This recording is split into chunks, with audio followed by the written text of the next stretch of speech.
Alright, we back. Listen, this time, I'm trying to switch it up, try and keep the game fun, you know what I'm saying? So, on this one, I was saying, I wonder if I could win a fight using just my lead hand. And, honestly, I said, I probably could. But just as a benchmark, we're going to start with a normal fight. I'm going to use Nate Diaz for this, because I just like Nate Diaz. Also, he's coming back soon, so that's going to be cool. Him and Mike Perry. But yeah, a normal fight first for the benchmark. See how long it takes me to win a fight. See what happens. See what type of styles you see. And honestly, using one hand, like just your lead, especially in this game, counters aren't super strong. So that's already a disadvantage. Even if you counter a lot, you're going to have to counter incredibly if you're not going to use your rear hand. Like if somebody's going to swing on you and you slip out the way and throw a straight, it's cool. If you slip out the way and throw a jab, you ain't doing nothing but busting the nose up a little bit. So here it is, playing normally, and I'm like, okay, this is only about what, a minute real time. I think we're a minute like 15 into the video. So I'm like, all right, block counters, all that. I can do all that with the lead hand. So this might be able to be something I can pull off, right? So right here, boom, get him out of here.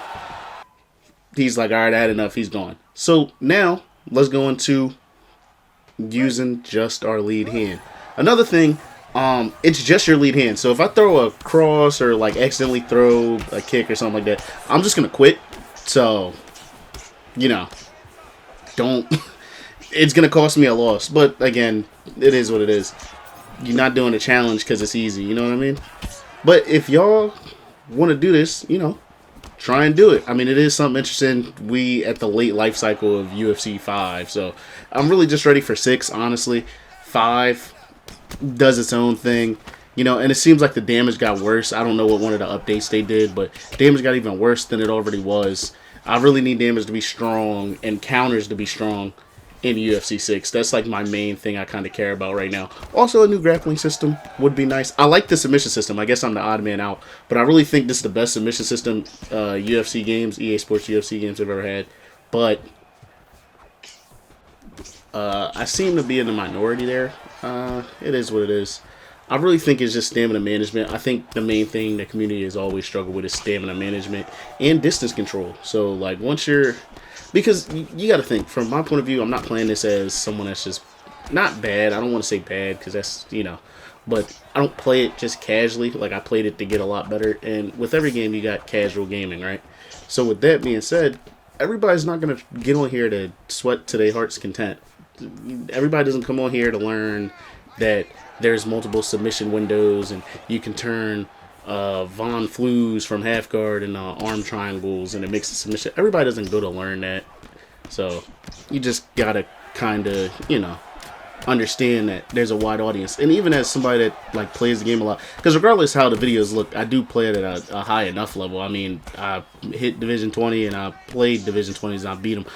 I beat Division 20s in my videos. But everybody's not going to be that high level. And I try to think like that because you do need the everyday players like approval. Like you need the everyday player more than you need the hardcore player, because if the everyday player wants to play it, you're gonna make more money. But at the same time, it's an MMA game, and if you've played this game, you go to heavyweight, you use Tom Aspinall who has like 98 hand speed and 96 power, 97 power, and someone like ducks into your uppercut without blocking, and they might survive it. You know what I mean? Like, it's like they might survive it, and then you play this, and you might use like Prime Kamaru, who has 96 power, and you'll play like a Ben Askren, and the Ben Askren player will be boxing you like Ilya Taporia, and there's no, like, you need to do a lot more to stamina. You need to make like punch power and things like that matter, because I'm watching good players walk down an okay player with Ben Askren, and it's like, yeah, you're good, but you should still have repercussions if you're using Ben Askren and the other guy's using JDM. So at this point, the reason I even use Nate Diaz as we're going to the next round, the reason I even use Nate Diaz in this video is because I've been playing a lot and it seems like power didn't really matter. So I said I might as well just use somebody I like with okay move levels and like 87 power. Because outside of going for submissions, fights don't end quick. Like, most of my fights are going to the second round regardless. So, you know, might as well get good cardio and carve the wood with it. But anyway, as you can see, I'm getting clipped. I tried to stay in the pocket too long. He's leading with a jab every time, right? But since I can't slip and throw a rear hook or slip and throw a cross, what do I do here? So I'm trying to, like, stay out the way. I'm looking for that side kick because every time he misses it, I can just throw that lead hook and that'll do way more damage. That's probably that and the uppercut are going to be the most damage I could do. And honestly, I'm looking here and he's giving me so many counter windows. And the main thing here, I threw a kick. Now, I was going to quit, but, you know, it didn't hit him. So I was like, all right, I'll let it slide. You know what I mean? Accidentally right here, though, through out of instinct, I had to quit. He gets the win. Accidentally threw a cross. It's hard to get rid of the muscle memory. And also, that wasn't a cross. That was a hook. But you know what I mean. When you play enough hours and you always have the counters, sometimes you just do it. You don't even think about it. And it's kind of hard, but you know, here we are, next fight. Now we're in welterweight still, and he chose Islam, and he's trying to blitz me with 1-2s. Another problem with this game, he can just blitz me with 1-2s. Like, they do so much hit stun and other things that the stamina doesn't matter. So he can be terrible, and since he's walking forward with 1-2s, they go through and stop so many strikes that even if you watch somebody whiff the 1 and the 2, they might be able to get the next, like, jab off. They might be able to throw a 1-2-1, and you can't even counter for real because of the way this game just rewards forward pressure. And the reason the game rewards forward pressure like this, which is, again, I'm noticing this. I notice this all the time. Like, most people that play this game notice this. I have nothing wrong with people that want to walk forward and slip hook and all that stuff. Like, I understand people can play how they want to play. The problem with that is the counters aren't strong enough for you to be defensive against that style. That's why walking forward and throwing high volume is so effective in UFC 5. The punishment to your stamina isn't enough. The punishment to you, like, whiffing let's say you whiff the lead hook and then you throw a straight. You whiffing a hook doesn't open up a window for me to just throw the cross.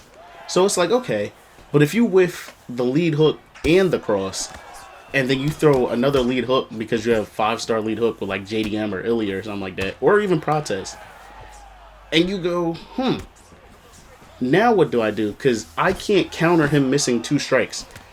Even if my 1 strike I want to throw is a cross, because they're moving forward. And that's why I'm like, okay, we got to do something about that. We also, if they're like slipping to the body for some reason, because in UFC 3 and so, even in 4, I believe, like, in 3, you ran into an uppercut, you probably died.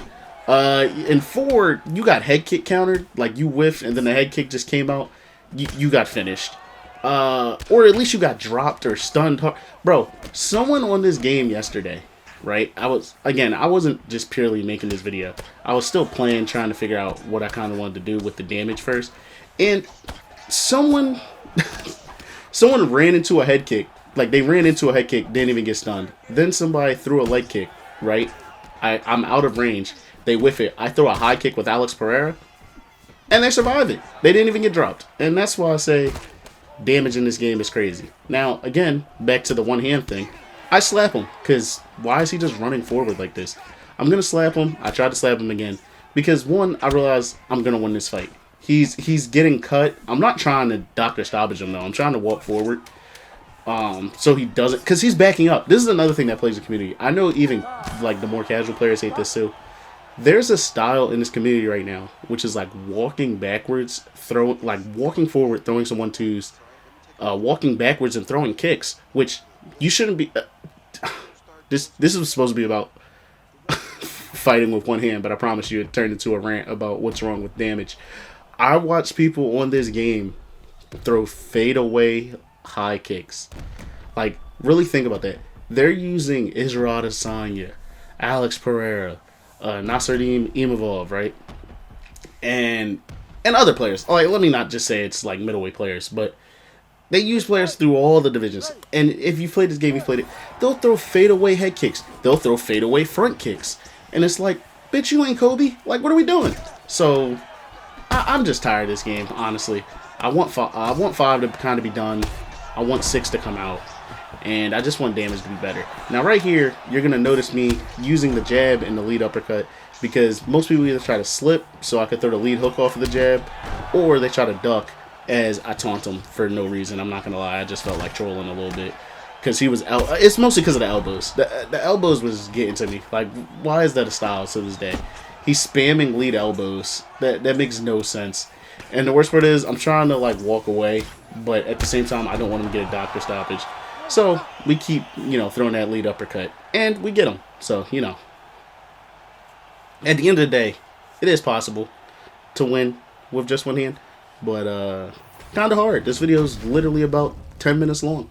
So, with that being said, if you beat people up on this game, jump on them. And secondly, if you drop them and you're not going to finish them with ground and pound, jump on submissions. Learn the submission system a little bit. It'll help your sanity. And, yeah, that's about it. So, like, subscribe, share the video. And, yeah, I'm out. I'll see you in the next one.